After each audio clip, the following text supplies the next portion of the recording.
1977 में और 80 के चुनाव में उत्तर दिल्ली भी जनता पार्टी के उम्मीदवार से जीता था। उसमें नीतीश कुमार दोनों चुनाव में हारे।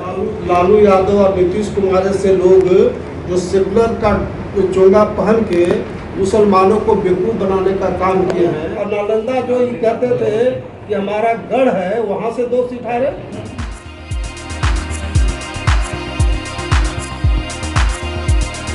कि आज ही मैंने खबर किया और आप लोग समय निकाल के आए, इसलिए मेरी ओर से बहुत धन्यवाद।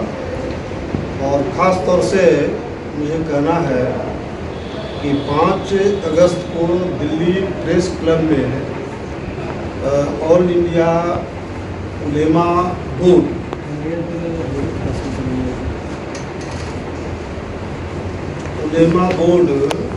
ने हिंदुस्तान में पहली बार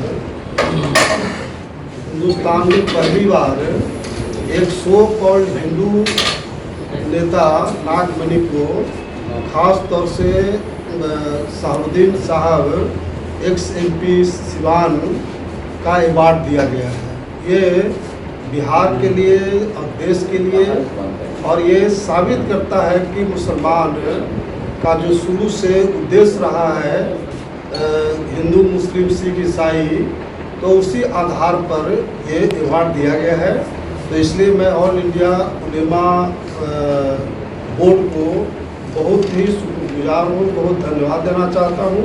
और ख़ास तौर से शहाबुद्दीन साहब की हत्या वहाँ प्लानिंग करके किया गया है, जेल से लेकर हॉस्पिटल में।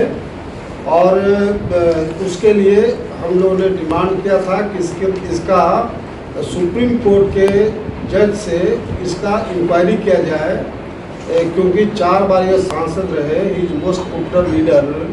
और शहाबुद्दीन साहब के बारे में मीडिया में भी 90% गलतफहमी पैदा किया गया।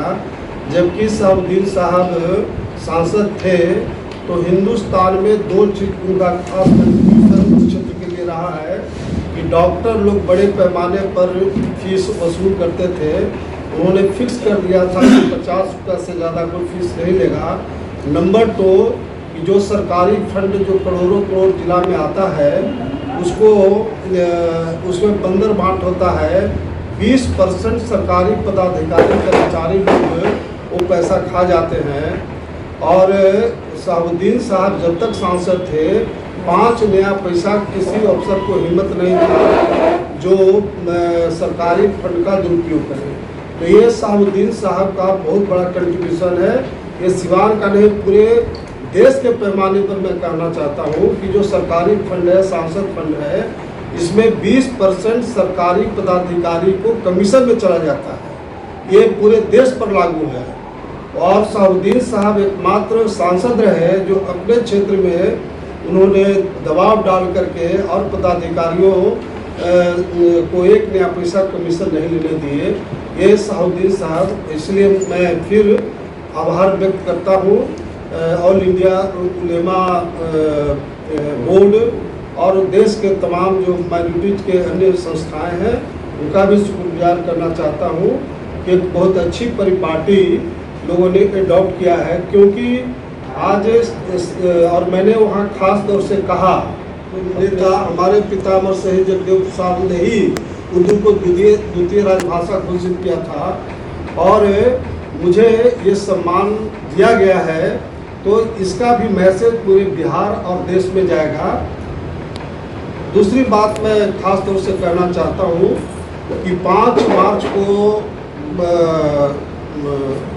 हम लोग प्रेस कॉन्फ्रेंस किया था 5 मार्च को, जिस दिन उपेंद्र कुशवाहा जी JDU में शामिल हुए थे। उसी दिन मैंने घोषणा किया था कि पूरे बिहार के पैमाने पर पटना गांधी मैदान में कोयरी महाशक्ति प्रदर्शन करेंगे।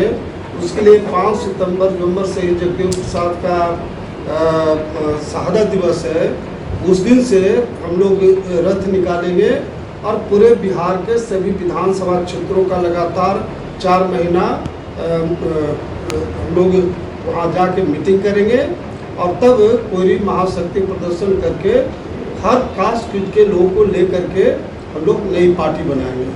लेकिन मुझे काफ़ी आघात लगा इस बात का कि जब कमिश्नर के यहाँ में भेजा पटना गांधी मैदान बुक कराने के लिए, तो वहाँ से कहा गया कि मुख्यमंत्री का निर्देश है कि कोई भी गांधी मैदान में बुक नहीं कर सकता है। और कोरोना का जो टर्म कंडीशन है उसका खुला धज्जी ये लोग उड़ा रहे हैं। कल ही ललन सिंह जो पार्टी के राष्ट्रीय अध्यक्ष बने हैं, कल मैं उसी प्लेस से आया था, मैं अपने नज़रों से देखा कि हजारों गाड़ियाँ वहाँ से लोग आए और कम से कम 2-3 हज़ार लोग एक साथ झुंड बना करके और नारा लगा रहे थे।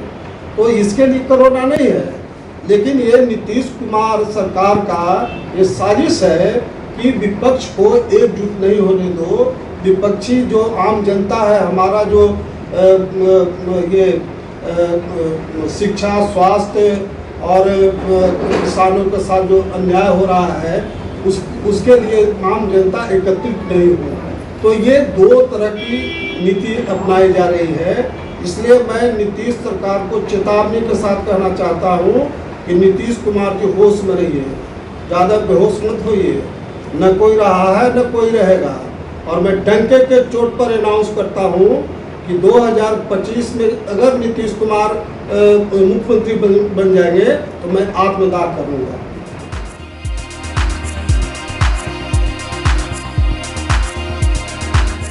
नीतीश कुमार हम लोग को धोखा देने का काम किए।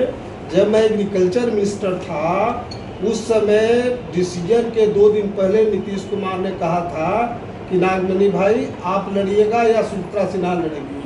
हमने कहा कि हम तो मिनिस्टर है ये है, सुचित्रा सिन्हा को दे दीजिए। और कहने के बावजूद उन्होंने टिकट नहीं दिया। उसी के चलते मैंने कृषि मंत्री और 4 साल का मेरा एमएलसी का टर्म था, उससे मैंने त्याग पत्र दे दिया। उसके बाद जब उपेंद्र कुशवाहा को हम मुख्यमंत्री बना रहे थे, ये तो उपेंद्र कुशवाहा समाज का जयचंद्र और मिर्जाफर के तौर पर एक्शन लिया। जो उपेंद्र कुशवाहा की पत्नी और मां का सब सामान रोड पर फेंक दिया था। फिर उपेंद्र कुशवाहा फिर नीतीश के यहाँ तलवा चाटने के लिए चले गए हैं। तो ऐसी हालत में और ये पार्लियामेंट के चुनाव में भी नीतीश कुमार जो उपेंद्र से डिफरेंसेस हुआ, उन्होंने मुझे बुलाया फ़ोन करके और स्पष्ट कहा कि आप उपेंद्र कुशवाहा से लड़िए के खिलाफ लड़िए और सुचित्रा सिन्हा को पार्लियामेंट के बाद मिनिस्टर बना देंगे। जब हमको टिकट नहीं मिला, फिर सुचित्रा सिन्हा को मंत्री नहीं बनाया गया, तो मैं 3 महीना इंतजार किया, टाइम लिया, मांगते रहे नीतीश कुमार से, उसने मुझे टाइम नहीं दिया। तो ये दिस इज टू मच। और मैं चूँकि अमर शहीद जगदेव प्रसाद के खून से पैदा लिया हूँ, इसलिए मैंने कहा कि 2025 में दोबारा नीतीश कुमार सीएम बनेंगे तो मैं खुद आत्मदाह करूँगा। ये मेरा घोषणा है। अब वो मौका नहीं थे, वो तो पीएम बनने जा रहे हैं भैया।